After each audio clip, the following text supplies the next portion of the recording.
வணக்கம். தற்போது ஒரு செய்தி பார்த்தேன். இந்திய சந்தையில் ஒரு எடை குறைப்பதற்காக பயன்படக்கூடிய ஒரு ஊசி இன்ஜெக்ஷன், அதோட விற்பனை 100 கோடி போயிருக்குதான். டக்குன்னு சொல்லி நான் நெட்டில் போய் அதோட ரேட்லாம் பார்த்தேன். 3300 ரூபா கிட்ட வருது. என்ன சொல்கிறாங்கன்னா, அதை உங்கள் டாக்டரோட அட்வைஸோட அந்த ஊசியை போடுங்க அப்படின்னு சொல்லி சொல்கிறாங்க. ரொம்ப ஆச்சரியமாக இருக்குது. ஏன்னா மக்கள் ஏன் இவ்வளோ சோம்பேறித்தனமாக போகிறாங்க அப்படின்னு. முதல்ல உடல் உழைப்பற்ற அந்த எடை குறைப்புங்கிறது கண்டிப்பாக நம்மை நோயாளி ஆக்கிரும். நிறைய பேர் இப்போ ஜிம்முக்கெல்லாம் போகிறாங்க.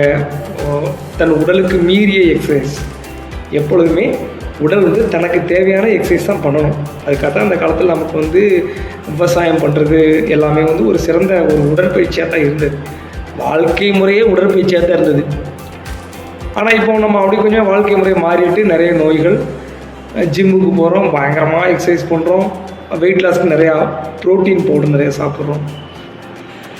இந்த எடை குறைப்பு ஊசியினுடைய பக்க விளைவுகளை பார்த்தாச்சுன்னா டயரியா, நேசஸ், அதுக்கடுத்து அக்யூட் கிட்னி இன்ஜூரி வருவதற்கான வாய்ப்பு இருக்குது. உங்கள் டாக்டரை போய் கன்சல்ட் பண்ணுங்க அப்படின்னு சொல்லி சொல்கிறாங்க. நம்ம முன்னவங்க ரொம்ப சிம்பிளாக சில பழமொழியிலே வாழ்க்கையை முடிச்சுட்டாங்க. ஏன் நம்ம பண்ண முடியும்னு தெரியல. எதுக்காக? ஏன் அப்படி என்ன நமக்கு சோம்பேறித்தனம்? ஒரு பழமொழி, ஈஸியான ஒரு பழமொழி, இளைச்சவனுக்கு எள்ளு, கொளுத்தவனுக்கு கொள்ளு. கொளுத்தவனுக்கு கொள்ளு. நீங்கள் கொள்ளு ஒரு சிறந்த ஒரு சிறுதானிய உணவு. நமக்கு தெரியும். கொள்ளு கஞ்சி வச்சு சாப்பிட்லாம், கொள்ளு சாதமாக வடிக்கலாம், கொள்ளு சூப்பு போட்டு சாப்பிட்லாம்.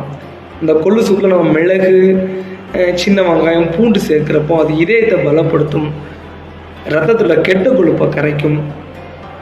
குதிரையுடைய சக்திக்கு காரணமே கொள்ளு. அப்போ குதிரைக்கு இணையான சக்தி நமக்கு கிடைக்கும்.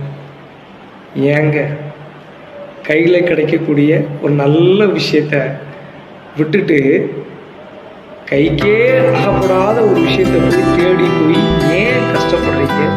தேவையில்லாத வியாதி எடுத்துக்கிறீங்க. அக்யூட் கிட்னி டிசீஸ் வந்தாச்சுன்னா அதை கிரானிக்கலாக வர்றதுக்கு வாய்ப்புகள் மிக அதிகம்.